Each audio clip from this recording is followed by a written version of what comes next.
we were going to talk about a number of oncogenic driver subsets. Tom, at ASCO a year ago or so, you presented some data in the HER2 amplified. Make the distinction between amplification and mutation for us and tell us the data. So I think one of the things that's held up the HER2 lung cancer is how do we define it by AIHC, by amplification, by mutation. And Bob Lee of Memorial Sloan Kettering did a trial with HER2 mutations. He found that with TDM1, which is approved for metastatic breast cancer, he had a response rate around 45%, as well as a good progression-free survival of 5 or 6 months.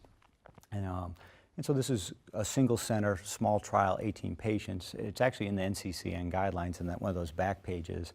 So I think it is an option. We also did a trial and we used IHC to define it, and there were no responses in the IHC 2+. In the IHC 3+ cohort, there were some 4 out of 20 responses.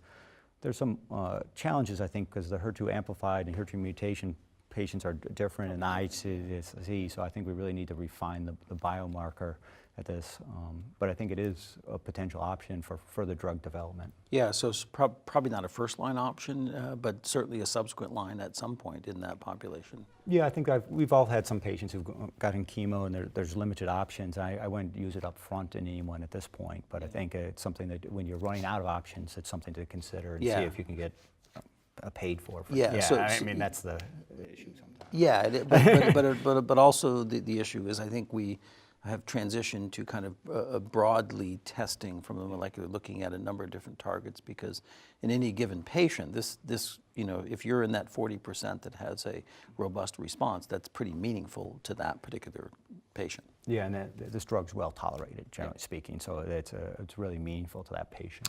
I mean, the same kind of exists with MET. We have high MET amplification and then the MET exon 14 skip mutation.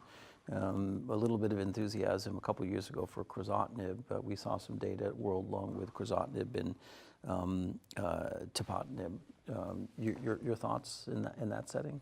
So, you know, I think crizotinib was the first data, and we know crizotinib was actually developed as a MET inhibitor. And so there is activity more in the MET exon 14 skipping mutation, in my opinion, than what you see in the amplified patients.